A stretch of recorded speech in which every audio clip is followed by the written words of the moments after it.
Quiero enviarle un saludo muy especial a todos. Voy a aprovechar para mencionar a todas las personas que nos acompañarán en los comentarios: a Antonio Celia, a Cecilia López, al senador Efraín Cepeda, a la senadora María del Rosario Guerra, a Rudy Holmes y al senador Rodrigo Lara. Un agradecimiento muy especial por acompañarnos en este espacio. Queremos escuchar sus comentarios, observaciones frente a esta propuesta. Como le decía Jimena, esta es una propuesta que plantea una serie de reformas integrales, estructurales, en varias dimensiones. Voy a compartir una presentación con ustedes para entrar en materia, especialmente, como lo decía Jimena, de nuevo, en términos de la importancia de pensar en reformas que realmente nos permitan cerrar brechas sociales de exclusión productiva y nos permitan avanzar, por supuesto, en materia de formalización y crecimiento económico. La motivación de esta charla, por supuesto, y estas propuestas que hemos elaborado, aprovecho para contarlo con Eduardo Lora y un equipo muy importante de economistas jóvenes en desarrollo, entre ellos Marta Elena Delgado, Miguel Benítez, Diego Gutiérrez, que han sido fundamentales para la construcción de esta propuesta. Tiene que ver, por supuesto, con la pandemia del COVID-19, que ha ocasionado la peor crisis económica en el país en más de 100 años de historia. Con la contracción del 6,8% de la economía colombiana el año pasado, nosotros estimamos que la tasa de pobreza aumentó 6,2 puntos porcentuales, 6,2 puntos porcentuales, lo que equivale a cerca de 3 millones de personas adicionales en condición de pobreza. Esto pone de presente la magnitud de la profundidad de la crisis ocasionada por la llegada de esta pandemia. Pero la pandemia también, a la par, ha desnudado problemas estructurales que ya traía la economía colombiana, que vamos a tratar de resolver con esta propuesta de reformas integrales. Lo primero tiene que ver no solamente con una insuficiente cobertura, sino también con una muy deficiente focalización del gasto público en subsidios. Ya les vamos a contar los detalles en este sentido. También lo que ha sido un problema tremendamente grave de la economía colombiana es sus altas tasas de informalidad. El 60% de los ocupados están en la informalidad laboral, la gran mayoría de trabajadores, lo que implica que el equilibrio y la regulación del mercado laboral no está facilitando la entrada a ese mercado del empleo formal. También tenemos enormes problemas en protección a la vejez. Nuestro sistema pensional contributivo apenas le llega al 25% de los adultos mayores en edad de pensión, es decir, estamos dejando por fuera del sistema pensional al 75% de estos adultos mayores.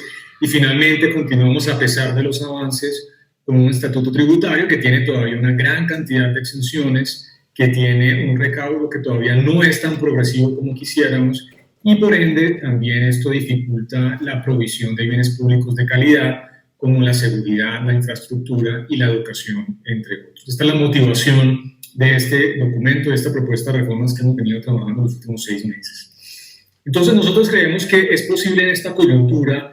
Estas crisis abren las oportunidades para fortalecer el contrato social. Ya les voy a apuntar a qué nos referimos con el contrato social, especialmente con propuestas que van a tratar de ajustar problemas en 4 dimensiones: en la política social, en el esquema de protección a la vejez, en el mercado laboral y en la política tributaria. Son los 4 temas que vamos a abordar en esta propuesta de reformas integrales. Y creemos que si esto se logra, si estos ajustes que estamos proponiendo se pueden discutir, pues va a ser fundamental para poder corregir muchas de las exclusiones sociales y productivas que infortunadamente continúan ubicando a Colombia entre los países más desiguales del mundo, a pesar de los enormes avances en materia económica y social que hemos tenido en las últimas décadas. Y creemos que esta es la oportunidad precisa para discutirlo, para moverlo, para estudiarlo de manera integral y para poder de nuevo avanzar hacia un mejor contrato social. Entonces, ¿a qué nos referimos con el contrato social?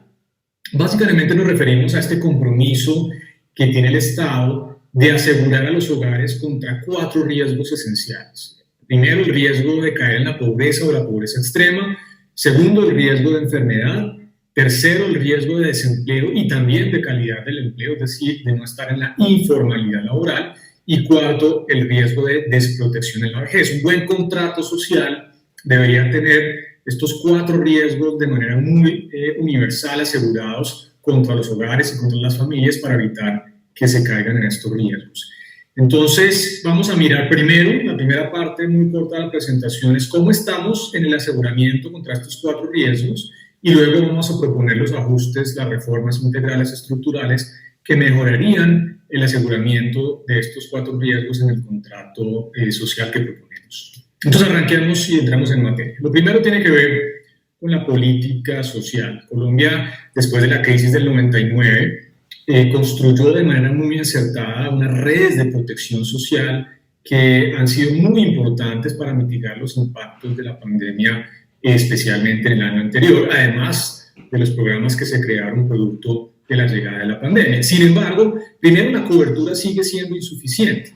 Nosotros estimamos que en el 2017 había más o menos 4.7 millones de hogares en situación de pobreza, de los cuales el 48%, es decir, cerca de 2.3 millones de hogares, estaban recibiendo algún tipo de subsidio de entrega por parte del Estado, pero se estaban dejando por fuera a cerca de 2.4 millones de hogares que no recibían ningún tipo de ayuda por parte del Estado. Estamos hablando del 52% de los hogares pobres. Entonces tenemos un problema de cobertura, unos programas muy importantes que hemos logrado desarrollar en los últimos 30 años, pero que todavía tiene una cobertura insuficiente frente a la magnitud de la pobreza que tiene el país.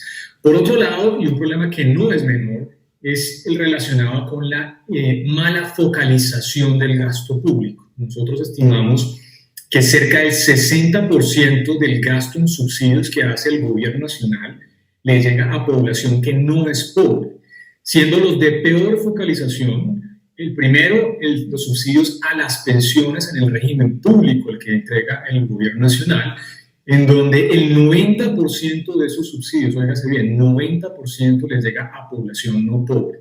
Estamos hablando de cerca de 26 millones de pesos que de nuevo el 90% le está llegando a población no pobre. Y también el subsidio de servicios públicos, en donde cerca de 5 billones de pesos mal contados, 0.5 del PIB, el 81% le está llegando a población no pobre. Entonces, hay 2 subsidios especialmente, el de pensiones y el de servicios públicos, muy mal focalizados, en parte por la forma en la que se entregan los mecanismos y criterios de selección de estas personas que reciben los subsidios, que están generando que en el agregado, de nuevo, el 60% del gasto en subsidios le esté llegando a una población que no es pobre. Y ahí tenemos que corregir el problema de cobertura, por un lado, y el problema de la focalización. El segundo elemento del contrato social es el aseguramiento en salud, y Colombia ha hecho unos enormes avances en este sentido. Colombia hoy en día prácticamente tiene cobertura universal, eso se ha construido a lo largo de 30 años, parte de la Constitución del 91, la Ley del 93, podemos hablar, por supuesto, de los temas de barreras de acceso, de calidad y todo lo demás, pero el tema de fondo es que la cobertura realmente es prácticamente universal. Ustedes ven a mano derecha una gráfica que muestra cada decil del ingreso, desde el 10% más pobre hasta el 10% más rico, cómo está esta cobertura. Y fíjense que prácticamente todos estamos alrededor del 90% o incluso más en cobertura universal. Realmente en esto Colombia sí que ha hecho unos avances muy importantes. Aquí el problema que vamos a querer corregir es la forma en la cual se financian las contribuciones a salud con un impuesto al empleo formal que están induciendo a una gran cantidad de personas a mantenerse en la informalidad laboral. Entonces el problema no es per se del sistema de salud, que por supuesto no tendrá cosas para mejorar y para corregir, sino de la forma en la que se está financiando a través de impuestos al empleo formal esa cobertura en el régimen contributivo de salud. Ya lo vamos a ver un poquito más adelante. El tercero tiene que ver con el riesgo de desempleo. Colombia, de nuevo, a pesar de los enormes avances, ha tenido todavía tasas de desempleo altas. Incluso antes de la pandemia, la tasa promedio de desempleo en el 2019 fue del 10.5%, por encima de la tasa de desempleo observada en países pares de la región, como por ejemplo México, Chile, Perú. Entonces tenemos un problema en desempleo que es estructuralmente alto, que por supuesto se profundiza con la llegada de la crisis del año pasado. La tasa de desempleo fue el 16.1%, brechas importantes de género, las mujeres especialmente afectadas el año anterior, y por otro lado no hay mecanismos realmente universales de cobertura frente a ese riesgo de desempleo. Nosotros estimamos que del total de los desempleados en el 2017, apenas el 1% estaba accediendo al mecanismo de protección al cesante, que es de alguna manera este mecanismo que permite asegurar contra el riesgo de desempleo. Existen, por supuesto, las cesantías, pero en la práctica son otro salario adicional porque se utilizan para propósitos distintos a ese riesgo de desempleo. Se utilizan para educación, para reparaciones locativas, Entonces, realmente no existe como tal, especialmente para los salarios más bajos, un riesgo, una cobertura de ese riesgo de desempleo. Y finalmente, en el cuarto elemento, que estamos hablando de la protección en la vejez, infortunadamente Colombia todavía tiene mucho camino por recorrer. Como les contaba al principio, el contrato social apenas cubre al 25% de los adultos en edad de pensión con una pensión contributiva, una cuarta parte, dejando por fuera 3/4 partes de los adultos mayores. El Estado además le entrega al 18% adicional a través del programa Colombia Mayor 80.000 pesos mensuales. Es un programa importante, pero que todavía no tiene cobertura universal. Y esto implica que el contrato social está dejando por fuera el 57% de todos los adultos en edad de pensión, y eso es un problema enorme. Quiero concentrarme en la gráfica que está a mano derecha. Esta gráfica muestra en el 2019 cuánto era el ingreso promedio recibido por los adultos mayores en el actual sistema de protección a la vejez. Mientras el decil 10, el 10% de los más altos ingresos en Colombia recibía en promedio los adultos mayores 2.7 millones de pesos mensuales. El primer decil recibía apenas 24.000 pesos mensuales, el segundo 42.000 pesos mensuales y así en adelante. Entonces es un esquema que no solamente tiene un problema de cobertura, que está dejando por fuera la gran mayoría de adultos en edad de pensión, sino que además tiene un problema de regresividad muy profundo. Y como les contaba, buena parte de los subsidios en pensión le está llegando especialmente a las personas que no son pobres, lo cual es un problema desde el punto de vista de este esquema de protección a la vejez. Entonces, lo que vamos a plantear desde ese desarrollo es esta especie de nuevo contrato social, en donde creemos que se debe avanzar en elementos como, por ejemplo, la creación de una renta mínima, pero focalizada en los hogares más pobres. Vamos a plantear un cambio sustancial en la forma en la que se financian el esquema de salud, entre otros, a través de generar los incentivos hacia la formalización, ya les voy a contar el detalle. Vamos a plantear la creación de un seguro de desempleo para los empleados independientes formales que están entre 1 y 1.5 salarios mínimos. Y vamos también a plantear una reforma sustancial en este esquema que no tiene cobertura universal y que es regresivo, hacia un esquema que realmente avance de manera muy importante hacia la cobertura universal. Y va a ser una propuesta de reformas que además creemos no solamente incentivará la formalización laboral, sino también el crecimiento económico, que al final de cuentas es la fuente más sostenible de reducción de la pobreza históricamente, no solamente en el país, sino a nivel mundial. Entonces entremos en materia con cada una de las propuestas de reformas. Lo primero tiene que ver con este capítulo de la política social, de nuevo, reconociendo los enormes avances que ha hecho el país en los últimos 30 años, todavía nos falta camino por recorrer. Y tenemos básicamente dos propuestas grandes. La primera tiene que ver, y celebramos de manera importante, que el Gobierno Nacional ya hace algunos días anunció que el SISBEN 4.0 entrará a implementarse como el mecanismo de focalización. Nosotros vamos un paso más allá, nosotros creemos que debe ser además el único mecanismo de focalización. En particular, planteamos que se debe eliminar el estrato socioeconómico como instrumento de selección de beneficiarios. Esto genera los enormes errores de inclusión de más del 80% de subsidios que le está llegando a hogares no pobres a través de los subsidios a servicios públicos. Esto no se puede hacer de manera inmediata, pensamos que se podría hacer en un periodo de 3 años en donde luego de 3 años se pueda tener ya esta focalización de los subsidios a servicios públicos a través del SISBEN 4.0. Es muy importante, no solamente no lanzar el SISBEN, sino que sea el único mecanismo de focalización. De manera complementaria, pensamos que se puede crear una renta mínima de inclusión para los hogares en situación de pobreza moderada y pobreza extrema, es decir, más o menos al 40% de la población del país, que entregaría 35.000 pesos mensuales por cada adulto menor de 65 años. Esto se haría de manera no condicionada, en una entrega mensual, y adicionalmente entregaría 35.000 pesos mensuales a los menores de 18 años, hasta 3 menores por hogar, condicionados en que estos menores asistan al colegio y tengan chequeos de salud. Esto es una especie de familias en acción universal, que ha sido un programa tremendamente bien evaluado, que ha generado una reducción sustancial en la deserción escolar de nuestros niños y jóvenes. Muy importante entonces mantener este programa, y plantearíamos que ahí se pueda fusionar algunos de los programas que existen actualmente, como Ingreso Solidario, el programa que creó el Gobierno Nacional el año pasado, Familias en Acción y Jóvenes en Acción, en este único programa de renta de inclusión para los hogares pobres en el país. Nosotros estimamos que actualmente los hogares pobres reciben más o menos 44.000 pesos mensuales.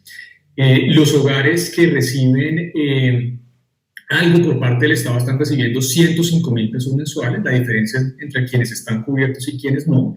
Y nuestra propuesta más o menos le entregaría 138.000 pesos mensuales a los hogares pobres, generando, digamos, un aumento frente a lo que están recibiendo actualmente y especialmente importante frente a esa cobertura de más del 50% de los hogares que no están recibiendo ningún tipo de subsidio por parte del Estado. Muy bien, pasemos al segundo pilar que tiene que ver con las reformas a nuestro esquema de protección a la vejez. Nuestro esquema tiene enormes problemas que ya les conté, un problema muy grande de cobertura, un problema de cómo le están llegando los subsidios el 91% a hogares muy pobres y además un esquema que en el régimen público prácticamente cuando las personas no cumplen los requisitos de pensión, ustedes saben que existe un mecanismo de devolución de aportes que se llama la indemnización sustitutiva. Usualmente quienes no cumplen los requisitos, las personas más pobres, las que han sido menos formales durante su vida, y ese mecanismo de indemnización sustitutiva le devuelve a las personas sus aportes ajustados por la inflación. Es una especie de expropiación legal por parte del Estado de los intereses, de los rendimientos de los aportes que hicieron las personas durante su vida. Es un problema muy grande porque esa expropiación de intereses pasa a financiar los subsidios de los hogares en clase media y clase alta, que son los que actualmente están recibiendo pensión. Entonces, tenemos un esquema que realmente tiene enormes problemas y estamos proponiendo un esquema que tendría 3 pilares. Un primer pilar, gratuito, de cobertura universal, que entregaría un auxilio de 3 líneas de pobreza extrema, estamos hablando 412.000 pesos mensuales, a todos los adultos mayores de 65 años que no tengan actualmente o en el futuro próximo una pensión contributiva del régimen actual. Entonces es un pilar que entregaría de nuevo a todo el mundo 412.000 pesos, excepto a quienes tengan una pensión contributiva o quienes la tengan en el futuro. Nosotros planteamos que esto se puede implementar de forma inmediata, sustituyendo el programa de Colombia Mayor, y además por construcción, como entrega algo que está por encima de la línea de pobreza, eliminaría la pobreza, especialmente en ese grupo tan vulnerable que son los adultos mayores de nuestro país. Muy importante, entonces, un pilar universal y gratuito de 412.000 pesos mensuales. Esto tiene el efecto, por ejemplo, un hogar de 2 adultos mayores recibiría 824.000 pesos mensuales, que es algo cercano a un salario mínimo. Tiene un componente muy importante, y aprovechando que nos acompaña la doctora Cecilia López y también, por supuesto, la senadora María Rosario Guerra, un componente muy importante de equidad de género. Ustedes saben que las mujeres tienen tasas de participación laboral más bajas, algunas de ellas se dedican a la economía del cuidado en el hogar, al cuidado de los niños, al cuidado de los adultos mayores, nunca cotizan o cotizan muy poco a pensión y por ende terminan siendo desprotegidas durante su vejez. En este caso, este elemento tiene un componente de equidad de género muy importante. A todos los adultos mayores les entregaría estos 412.000 pesos mensuales. Adicionalmente, habría 2 pilares. El segundo pilar lo hemos llamado un pilar contributivo y flexible, en donde las empresas y trabajadores acordarían de manera conjunta un programa de ahorro que complemente ese primer pilar universal y gratuito. Abrimos la competencia hacia múltiples mecanismos de ahorro, no solamente los ofrecidos por los fondos de pensiones, sino también eventualmente por otros intermediarios financieros regulados. Y tenemos varios elementos. Lo primero es que este segundo pilar no sería obligatorio para las empresas que están en el régimen simple de tributación, es decir, para las micro, pequeñas y tal vez pequeñas, medianas empresas. El resto sí tendría que ofrecer un programa de ahorro complementario y en ese caso las empresas tendrán que aportar lo mismo que aporte el trabajador. Es una especie de aporte par y paso que entraría a complementar este auxilio entregado en el primer pilar universal. Es muy importante mencionar que esto todo iría a una cuenta de ahorro individual que complementaría de nuevo el auxilio universal que entregaría el Estado en el primer pilar. Y el tercer pilar sería un pilar de ahorro voluntario individual tal cual existe actualmente. Una crítica que se ha hecho a esta propuesta es que si esto realmente va a incentivar el ahorro para la vejez, porque en la práctica es un esquema voluntario, por supuesto para las empresas que no están en el régimen simple sí hay una obligatoriedad, pero una crítica muy frecuente ha sido, bueno, si de pronto esto va a reducir el ahorro. Esto es muy importante mencionar. Nosotros Aquí estamos proponiendo que se mantengan los incentivos tributarios al ahorro. Ese es realmente el mecanismo por el cual las personas van a decir contribuir durante esos ahorros para la vejez. De alguna manera, cómo funciona buena parte de lo que actualmente es este régimen de ahorro voluntario individual. ¿Quiénes quedarían excluidos? Por supuesto, los actuales pensionados y quienes están a menos de 10 años de alcanzar la edad de pensión para dar una transición hacia este nuevo régimen de protección a la vejez. ¿Cuáles son los elementos de tasas de reemplazo? Nosotros estimamos que para una persona que está en el primer decil de ingreso, que recibe más o menos 200,000 pesos de ingreso, eso es lo que recibe una persona del 10% más pobre, esa persona, para poder tener una pensión de 412,000 pesos mensuales o un auxilio durante su vejez, tendría que ahorrar entre el 35 y el 52% de su ingreso para poder tener acceso a ese auxilio. Naturalmente, esa tasa de reemplazo cae y una persona del decil 10 tendría que ahorrar entre el 2,5 y el 3,5% de su ingreso laboral para poder tener un auxilio de 412,000 pesos. Entonces, es una reforma que, si bien le entrega el mismo dinero a todo el mundo, por construcción la hace tremendamente progresiva porque le entrega más que proporcionalmente a las personas de ingresos más bajos. Muy bien, pasemos entonces a las reformas del mercado laboral. Aquí estamos haciendo una cosa que creemos que es muy importante y es eliminar una enorme distorsión que induce la informalidad y es la forma en la que se financia el régimen contributivo de salud. El régimen contributivo básicamente le cobra un 4% del salario a los trabajadores formales y un 12,5% de los ingresos a los independientes formales para estar en ese régimen contributivo. De manera alternativa, el asalariado y el independiente puede continuar siendo informal y accede al régimen subsidiado que tiene más o menos los mismos beneficios que el régimen contributivo. Es decir, a costo cero, las personas pueden decidir permanecer en la informalidad y acceder al régimen subsidiado de salud. Este es un incentivo muy poderoso para la informalidad laboral y vamos a proponer cambiar esta forma en la que se financia la salud. Pasar de un esquema plano donde todo el mundo paga lo mismo independientemente de su ingreso, proporcionalmente hablando, hacia una tasa progresiva que arrancaría cobrándole 0% a los trabajadores si ganan un salario mínimo o menos, por ejemplo, trabajadores de tiempo parcial, y aumentaría gradualmente hasta llegar al 9% para trabajadores con ingresos de 25 salarios mínimos. La tasa marginal es del 9%, siempre marginal para evitar distorsiones, y una tasa promedio del 4%, lo que implicaría que esto no tiene costo fiscal para el Estado. Pero sí elimina estos incentivos alrededor del salario mínimo para que las personas tengan a través de la regulación un incentivo para mantenerse en el trabajo informal. Esa es la forma en la que estamos planteando solucionar este problema. De manera similar, estamos planteando que los aportes de la caja de compensación, que hoy en día se les cobra un 4% a todos los trabajadores que tiene que pagar el empleador, plantearíamos que se cobre una tasa progresiva que arranque en 0% para los trabajadores de un salario mínimo, aumentando hasta llegar más o menos al 5% para los trabajadores de 25 salarios mínimos, de nuevo generando que en el margen de un salario mínimo, 1,5 salarios mínimos, en donde realmente está el problema de la informalidad laboral, estos costos del empleo no sean tan sustanciales. Adicionalmente, estamos planteando que un punto de la contribución a cajas de compensación sea utilizado para financiar la creación de un seguro de desempleo que entregaría 412,000 pesos mensuales hasta por 6 meses a los trabajadores, ya sean asalariados o independientes formales, que estén entre 1 y 1,5 salarios mínimos. Sustituimos en este rango salarial las cesantías, ahí desaparecen las cesantías, pero lo sustituimos entonces por un seguro de desempleo financiado por esta contribución a las cajas de compensación. Esto de nuevo lo que genera es este incentivo hacia la formalización laboral, que creemos es un elemento fundamental en la recuperación económica y en la recuperación del empleo formal.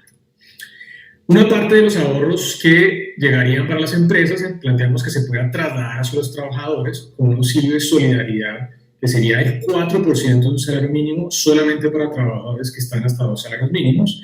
Y nosotros estimamos que la suma y resta de todas estas medidas generarían que un trabajador que gana un salario mínimo podría tener un aumento del salario disponible de hasta el 13%, y la empresa podría tener una reducción en el costo de contratación de un empleado a salario mínimo de hasta el 14%. Y ahí está de nuevo el énfasis de cómo incentivar la creación del empleo formal. Entonces, miremos rápidamente cómo funcionan actualmente las contribuciones obligatorias a seguridad social. Los asalariados pagan el 8% de su ingreso, 4% de pensiones, 4% de salud. En nuestra propuesta, básicamente las contribuciones arrancarían en cero para un trabajador de un salario mínimo o menos. Enfatizo el menos porque también estamos pensando en esos trabajadores de tiempo parcial que tampoco tendrían que cotizar de manera obligatoria a pensiones y tendrían que contribuir cero para estar en el régimen contributivo de salud. Y esto implica que alrededor del salario mínimo las contribuciones obligatorias a seguridad social son cero y aumentan marginalmente hasta llegar, como les contaba, más o menos al 9% en 25 salarios mínimos. Pero uno de los temas más importantes de nuestra propuesta es cómo resuelve la enorme regresividad de las tarifas de contribución social para los independientes. Hoy en día, un independiente tiene que contribuir con el 29% de su ingreso, si está en un salario mínimo, para poder ser considerado formal. Esto es la suma del 12.5% de salud, 16% de pensiones y medio punto de riesgos laborales. No nos debería sorprender, por supuesto, que si un trabajador independiente cerca de un salario mínimo tiene que contribuir con casi el 30% de su ingreso para ser formal, pues que la informalidad en los independientes o cuenta propia sea la más alta de todas las ocupaciones en el mercado laboral. Fíjense, esto cae gradualmente hasta llegar al 11.6%. Nuestra propuesta es que solamente deberían obligatoriamente contribuir a riesgos laborales y gradualmente a salud, con una tasa marginal del 9% que llegaría otra vez a cerca del 9% para trabajadores de 25 salarios mínimos. Entonces, no solamente estamos incentivando el empleo asalariado formal, sino que estamos resolviendo un enorme problema de cómo los independientes sufren actualmente unos aportes completamente regresivos. Quien está con salarios o ingresos más bajos tiene que aportar proporcionalmente más que quienes tienen ingresos más altos, lo cual realmente incentiva, por supuesto, la informalidad en ese tipo de ocupaciones informales. Entonces, ¿cómo quedaría un asalariado de un salario mínimo? Hoy en día, esto es lo que ustedes ven a mano izquierda, todas las contribuciones que tiene que hacer una empresa por encima del salario mínimo, que suma 50 puntos porcentuales del salario mínimo. Con nuestra propuesta se eliminaría los aportes de cajas de compensación, los aportes a cesantías que se reemplazan, no olvidar, por el seguro de desempleo, muy importante, y quedaría sujeto a la negociación los aportes complementarios a pensiones tanto del trabajador como de la empresa. Por eso hablamos de una reducción de hasta el 14% en el costo de contratación del empleado formal alrededor de un salario mínimo y un aumento también del salario disponible del trabajador hasta en un 13%. Muy bien, y paso al último capítulo y con esto cierro mostrando ya los impactos finales. Todo esto, por supuesto, tiene impactos fiscales. Naturalmente, si uno quiere hacer algo importante en materia de protección a la vejez, en materia también de protección social, tiene que generar un esquema de tributación más progresivo, pero que además aumente el recaudo en el mediano plazo. Colombia, a pesar de lo que la gente cree, tiene un recaudo tributario bajo frente a incluso países pares de la región. Nuestro recaudo está en 14% del Producto Interno Bruto, en América Latina está en el 17-18%. Entonces, si uno quiere hacer algo importante en materia de inclusión social y productiva, tiene que hacer, por supuesto, algo importante en materia tributaria. Nosotros tenemos aquí básicamente 3 capítulos que tienen que ver con la parte de empresas, la parte de personas y los impuestos indirectos. En materia de empresas, naturalmente, un paso muy importante tiene que ver con la revisión y eliminación de todas las exenciones sectoriales existentes. Nosotros como país tenemos que avanzar hacia un estatuto tributario mucho más simple, pero especialmente que trate de igual forma a todas las actividades productivas. También planteamos la revisión de mecanismos en ese sentido, como por ejemplo de las zonas francas, especialmente las unipersonales, que son difícilmente monitoreables por parte de la DIAN y que de nuevo van en contravía de tener un estatuto tributario mucho más transversal y que trate a todo el mundo de forma igual. También planteamos la eliminación del descuento del ICA, que a partir del próximo año será el 100%. Este es el impuesto de industria y comercio que se paga a nivel local. A partir del próximo año tendría un descuento del 100% contra el impuesto de renta. Eso es tremendamente costoso. Le costaría al Estado cerca de 5 billones de pesos anuales. Nosotros creemos que no tiene mucho sentido, especialmente no solo por el costo fiscal, sino porque incentiva que las autoridades a nivel local continúen utilizando el ICA como fuente de recaudo, y el ICA es realmente un impuesto tremendamente distorsionante porque se cobra sobre los ingresos brutos. También planteamos que se pueda posponer la reducción de la tarifa de renta, que está actualmente planteada para llegar al 30% a partir del próximo año, se podría dejar en el 31% al menos por 4 años, y eso daría unos ingresos adicionales que no están actualmente presupuestados. En materia de personas, nosotros creemos que se debe avanzar hacia la ampliación de la base gravable, reduciendo el rango exento que está actualmente en alrededor de 39 millones de pesos anuales a alrededor de la mitad. Esto con el fin de continuar aumentando la información para la autoridad tributaria y fomentar la cultura tributaria, con tarifas que pueden ser bajitas, especialmente en los rangos más bajos de ingreso. Creemos que se puede hacer un análisis importante para limitar las deducciones, no solamente para asalariados, sino también para ingresos de independientes. Eso es importante para mejorar la progresividad del impuesto de renta a personas. Creemos que se pueden sustituir las 7 tarifas de impuesto de renta que existen actualmente por solamente 3, 0, 20 y 39%. Esto de nuevo hace más progresiva la tributación, especialmente en ingresos más altos. Creemos que se deben incluir los ingresos por concepto de pensión dentro de la renta líquida gravable. Esto no quiere decir que todas las pensiones van a pagar, que simplemente hacen parte de la renta líquida gravable como cualquier otro ingreso. Creemos que se puede aumentar la tarifa de impuestos de dividendos, que actualmente está en el 10% al 15%, para mejorar la tributación de rentas de capital. Y también creemos que se puede ampliar el impuesto al patrimonio para las personas por una sola vez, con tasas marginales más pequeñitas, pero ampliando los rangos desde los 1.000 millones de pesos de patrimonio líquido neto. Se haría por una sola vez, pagaron en 2 cuotas a partir de 2023 y 2024. Y finalmente, en materia de impuestos indirectos, ahí hay un tema muy importante, y es que buena parte del costo de las exenciones que tiene el Estado, que provienen especialmente de las exenciones al IVA, y eso se tiene que discutir. Es un tema políticamente complicado, pero hay que empezar a discutir. Nosotros creemos que para evitar un impacto negativo en recuperación se podría plantear un aumento gradual llegando al 8% a partir del 2024, pero el próximo año nosotros planteamos, por ejemplo, que los bienes de la canasta familiar y los que no están en la canasta familiar, es un punto muy importante, hay una gran cantidad de cosas que son exentas y excluidas y no hacen parte de la canasta familiar, podrían aumentarse gradualmente a partir del próximo año al 2%, luego al 5% en el 2023 y finalmente llegando al 8%. Para evitar el impacto, por supuesto, en los hogares más pobres, nosotros creemos que se debe ampliar la compensación del IVA, no solamente a los 2 primeros deciles de ingreso, como ocurre actualmente, sino al 40% de la población, que es el total, digamos, de los pobres en el país, y eso permitiría que en estos hogares más pobres no haya impactos de un aumento gradual que proponemos sea del IVA sobre los bienes exentos y excluidos. También creemos que se puede discutir de manera gradual impuestos verdes como el impuesto al carbono, que se podría fijar en 30 euros, pero con un periodo de 10 años para evitar, por supuesto, afectar la competitividad. Y también se pueden estudiar la implementación de impuestos saludables. El desarrollo está actualmente trabajando en esto y próximamente estaremos haciendo algunas propuestas muy específicas en este sentido. ¿Qué impacto tendrían estas reformas en materia social, protección a la vejez, de mercado laboral y, por supuesto, en política tributaria? Lo primero y lo más importante es que tiene un impacto redistributivo importante. Nosotros estimamos que las propuestas reducen el Gini, que es la medida de desigualdad de ingresos en el país, en casi 4 puntos porcentuales, pero además tienen impactos importantes en reducción de la pobreza, en casi 9.3 puntos porcentuales. Estamos hablando de 4.5 millones de hogares que saldrían de condición de pobreza.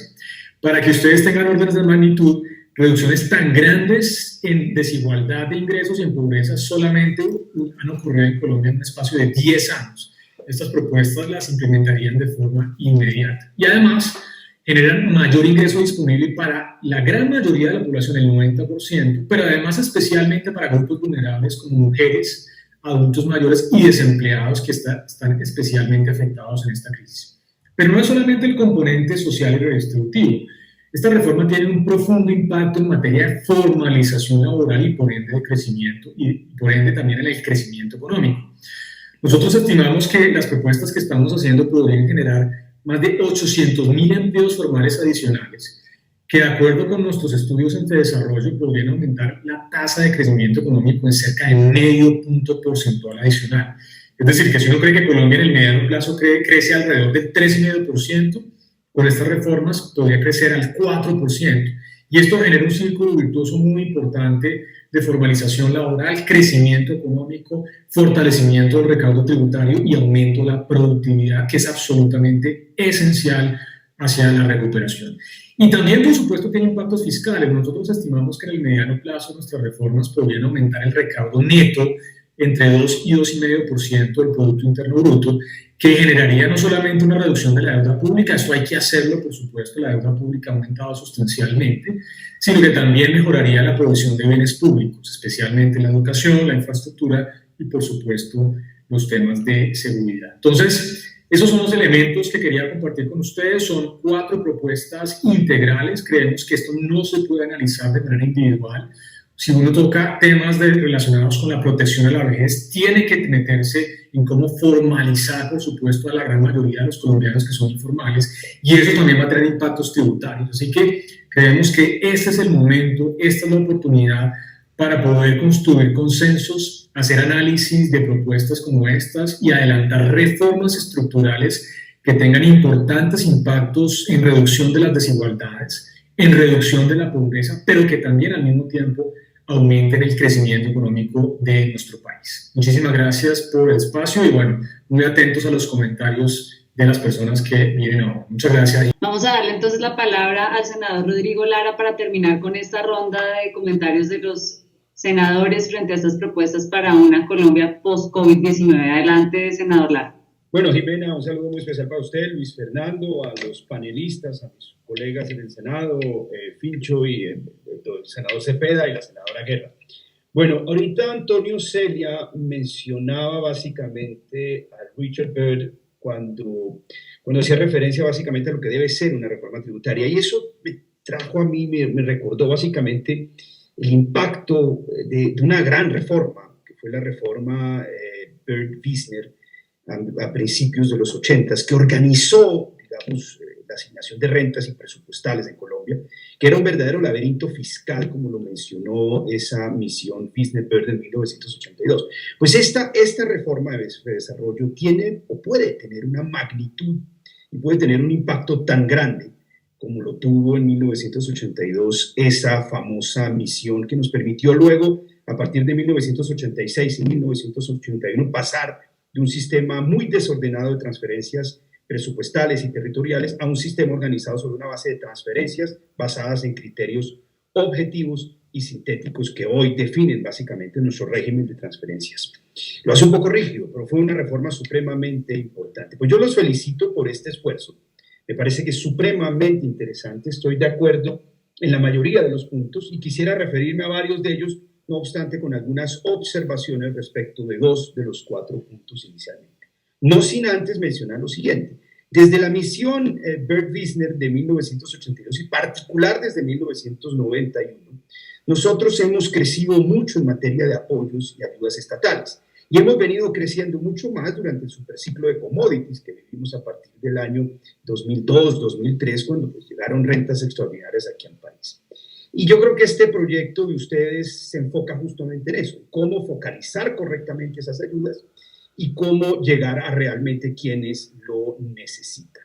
Ahora bien, lo que ha pasado, no obstante, en los últimos años es que hemos crecido mucho en materia de gasto, hemos crecido mucho en materia de ayudas estatales, pero nuestra economía no está generando empleo. No está generando empleo suficiente para absorber básicamente a este sector que hace parte de esta economía dual, que es el sector informal, y lo que hemos venido haciendo desde el final del superciclo de commodities, desde 2014 y 2015, es que hemos venido entrando en una espiral infernal. Hemos venido sustituyendo el crecimiento por gasto y endeudamiento. Y la única respuesta que hemos recibido recientemente de los gobiernos, particularmente del actual, ha sido básicamente insistir en el mismo modelo. Más exenciones tributarias, más regalos tributarios al capital, gran capital, más impuestos indirectos, que es el corazón de la propuesta del gobierno, y más precarización laboral, como si eso por sí solo fuera capaz de generar empleo, producción de valor agregado y exportaciones en nuestro país. Yo creo que Colombia necesita, antes de entrar en detalle, sin duda un cambio de ciertos paradigmas. Yo creo que en eso es un enfoque liberal, socialdemócrata, que conciba al Estado básicamente como un actor importante en la definición básicamente de nuevas ventanas de oportunidad y de un proceso de industrialización del país, sin repetir, por supuesto, los errores de los años 60, de los años 50 y de los años 70, pero es la única manera realmente de generar empleo y de lograr absorber al sector informal de nuestra economía. Reformas como estas de desarrollo son muy importantes para ordenar la casa, pero yo soy de la tesis de que por sí solo no convierte a Colombia en un país, por sí solas no convierten a Colombia en un país exportador ni en un país de generación de empleo de calidad. En todo caso son fundamentales y estamos en un momento que es una crisis, pero al mismo tiempo una gran oportunidad, porque si seguimos en esta espiral de gasto público, de impuestos a la nómina, de impuestos a la producción y de impuestos al consumo, pues vamos a entrar en un ciclo literalmente infernal que nos va a llevar a la ruina. Entonces yo felicito este importantísimo esfuerzo de Fedesarrollo. Dos primeras observaciones que me parecieron muy interesantes. Ustedes proponen dos grandes rentas básicas. Una primera renta básica para combatir la pobreza, fusionando los diferentes programas sociales con 35.000 pesos por adulto y 35.000 pesos por niño. No puedo estar sino más de acuerdo con esta racionalización y esta forma de focalizar correctamente la ayuda pública.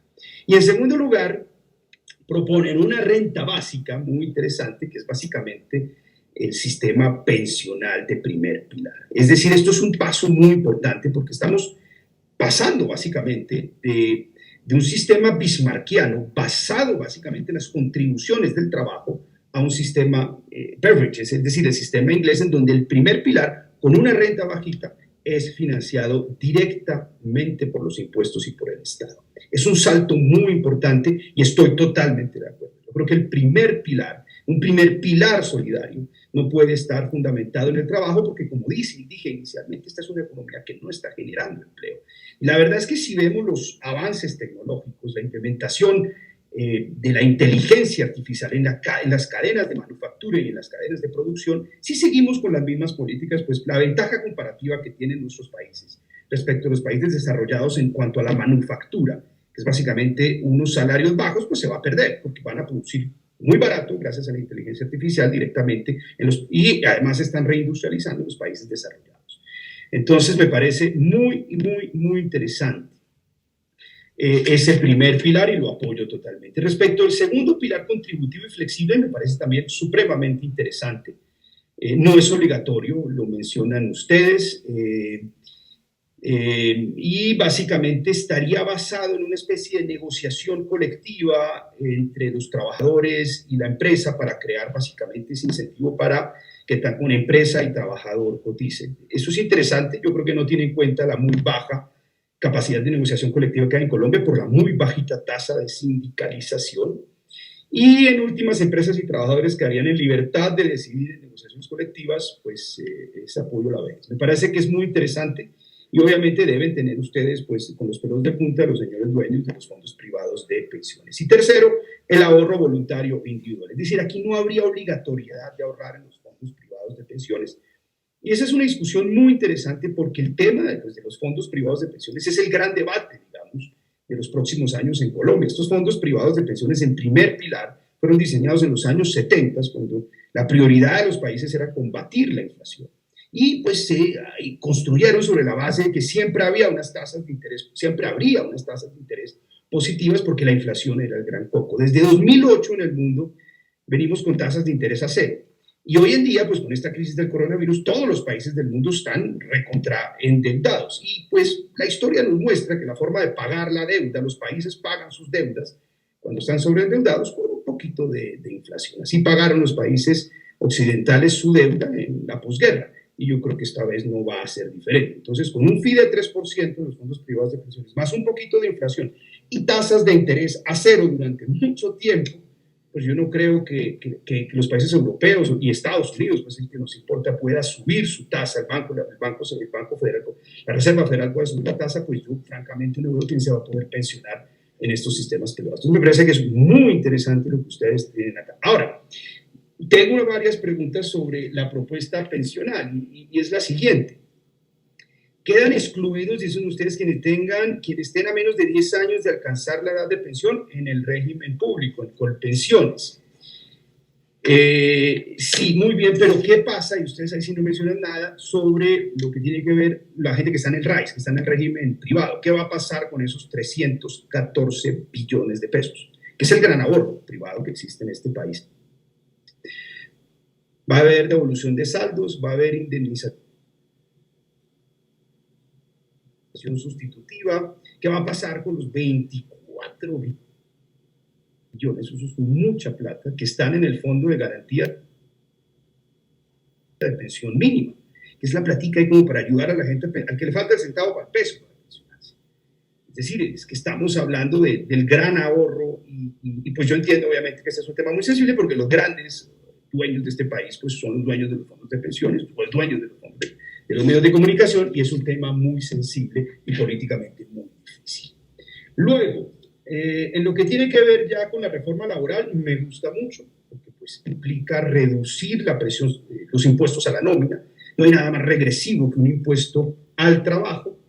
Me gusta mucho también porque los incentivos son positivos, por ejemplo, respecto del ingreso mínimo de un trabajador formal, sigue siendo 945.000 pesos, el del informal 904.000 pesos es un buen incentivo para que el trabajador se formalice, pero no obstante, en materia ya de lo que se ahorran los empleadores, yo veo que el empleador de un salario, de un señor con un salario mínimo se ahorra el 13%, pero el empleador de una persona informal se ahorra el 40%. Es decir, esto tiene que ir acompañado de una inspección laboral muy fuerte, pues porque pues el incentivo de saltarse conquistas laborales, como básicamente son la prima, las vacaciones, pues va a ser muy grande para ciertos empleadores que siguen tercerizando la contratación de personal. Y permítanme terminar acá ya con la reforma tributaria, y aquí sí tengo algunas discrepancias con lo que ustedes proponen. No mencionan nada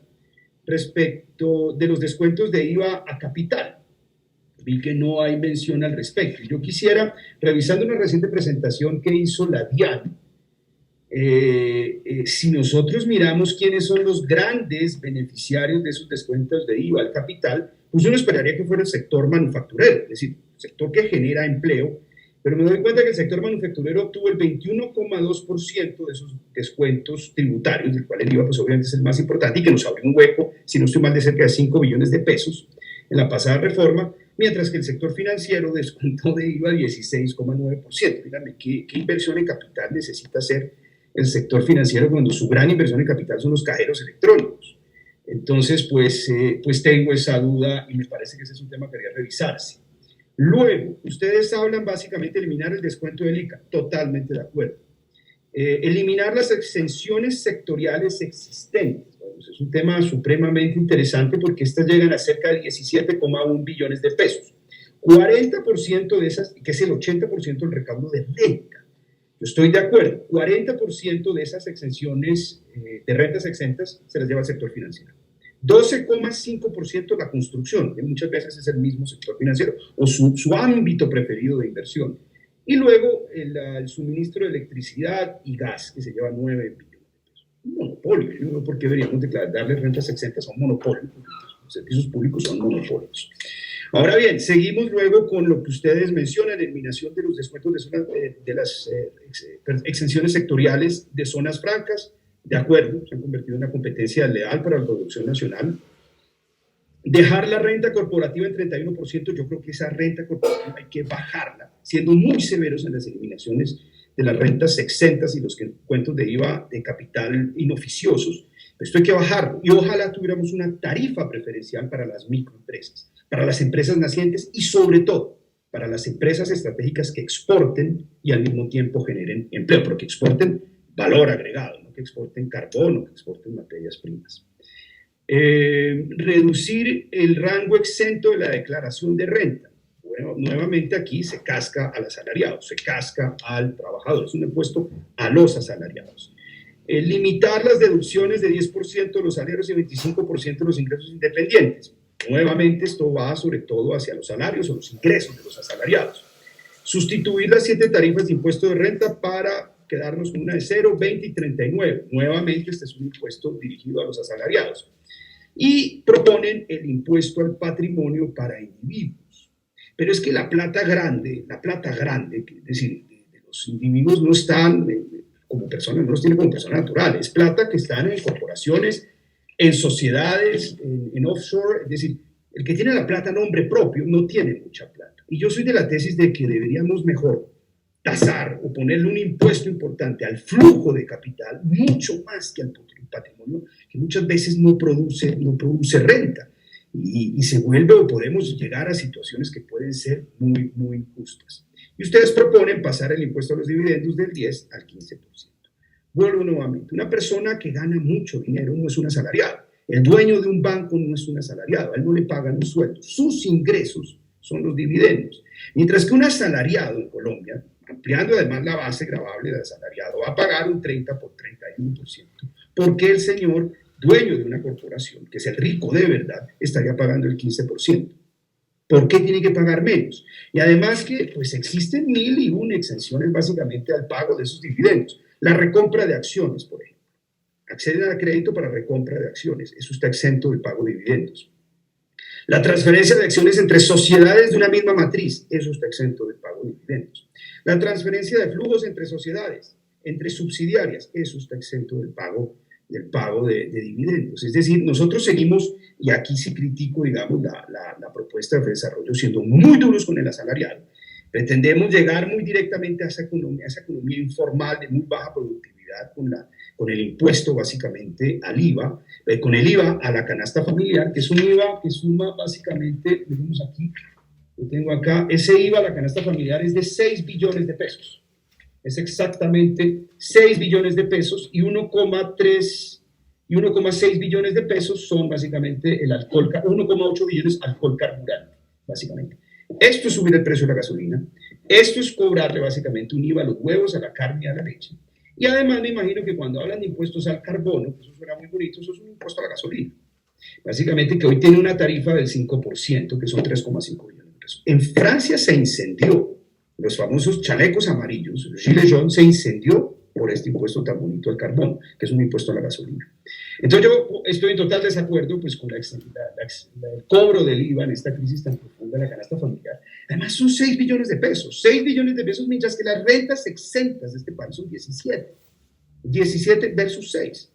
Entonces, pues me parece que esto no es políticamente muy prudente.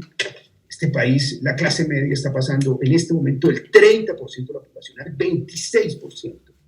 Es decir, esto implica que estamos sentados en la tapa de un volcán y poner el impuesto a la gasolina y poner el impuesto a la carne y al alcohol carburante va a terminar incendiando este país. Muchas gracias.